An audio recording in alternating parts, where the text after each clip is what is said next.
Heritage tourism is all about telling a story. When the Black metropolis becomes a congressionally designated national heritage area, we will showcase the story of the Great Migration because it qualifies as a significant American story. Today we are sharing a story about historic neighborhoods, a legendary city within a city, where many of the people here today have worked for 2 decades to preserve its heritage, restore its buildings, and commit to sustaining one of the most culturally rich communities in the world. We study what threatens ecosystems, why animals migrate, and how populations become extinct. We understand why, in 1916, more than 500,000 African Americans began coming to Chicago in search of the promised land. We know what happens when work disappears. We are now faced with the reality that it is not the responsibility of today's youth to provide their own livelihood. The Bronzeville community has been studied long enough. We have a viable plan to utilize heritage tourism as an economic engine and become a destination of choice for international travelers. The Great Migration Centennial is a critical 6-year benchmark.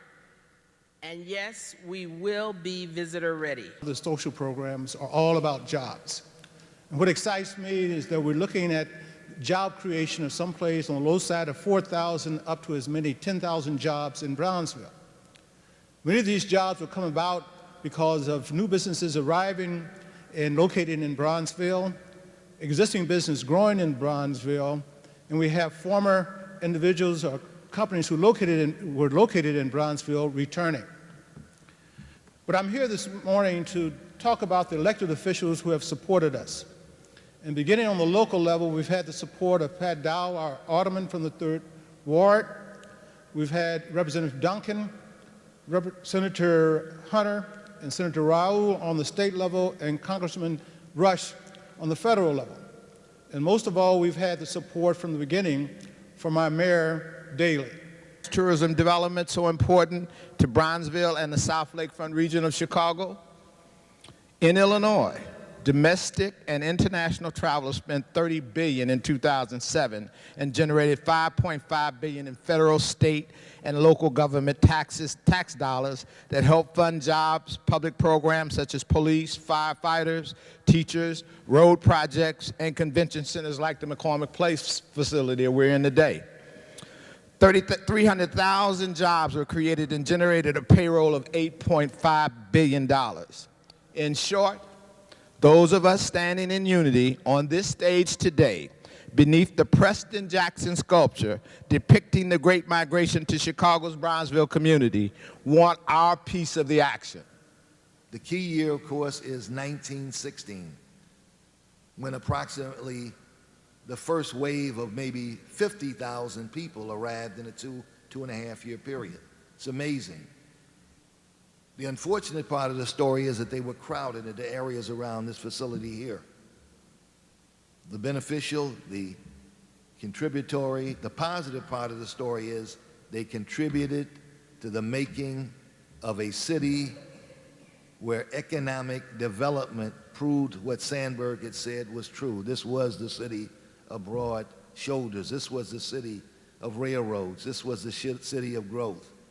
And the 1920s proved what these migrants who had arrived were all about, as these 51,000 newcomers blended or merged with 58,000 blacks already here to create the black metropolis.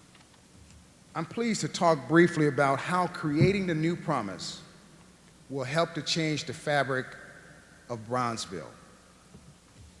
As the Bronzeville Community Development Partnerships Project Manager, the social enterprise innovators at Urban Equities Incorporated are hard at work helping to weave into this new promise brick and mortar preservation and adaptive reuse projects.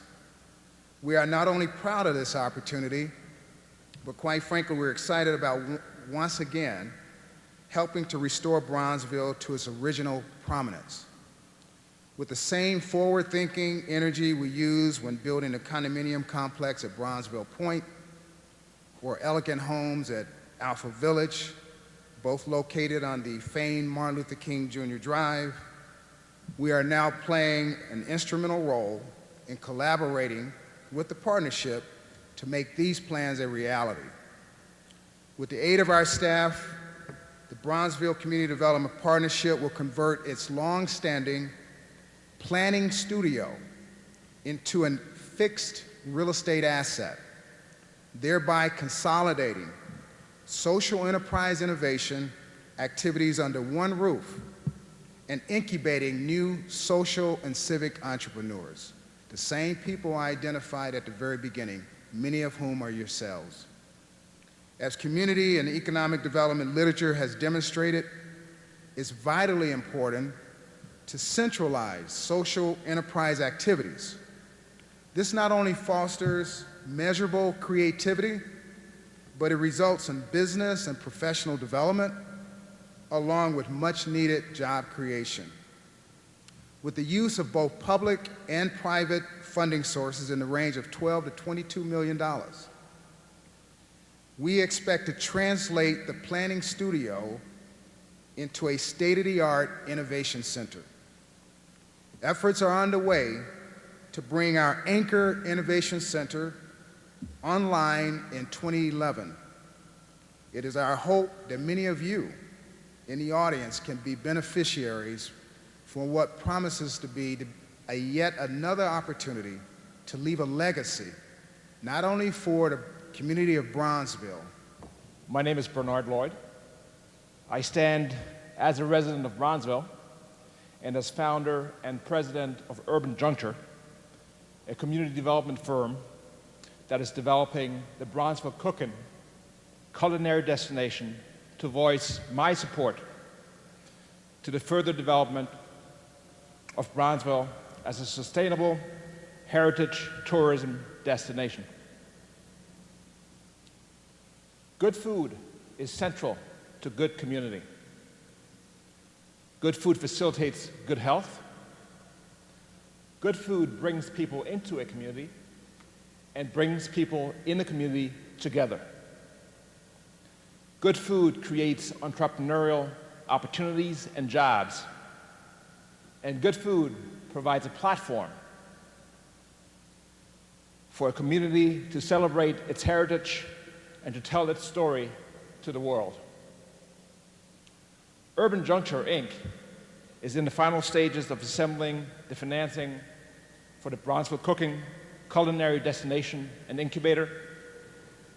This $9 million project will bring 4 restaurants and a fresh produce store to 51st Street and the Green Line, to a sustainably rehabilitated 100-year-old terracotta-clad building with adjacent parking that lies in the heart of historic Bronzeville.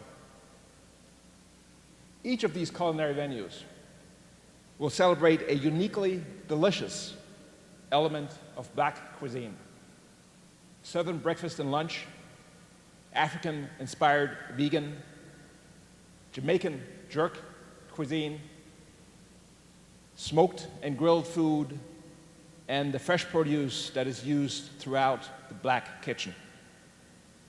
The first venues will open in spring 2011. We want to thank Alderman Dowell and the City Council for their support in approving TIF funds to support this project.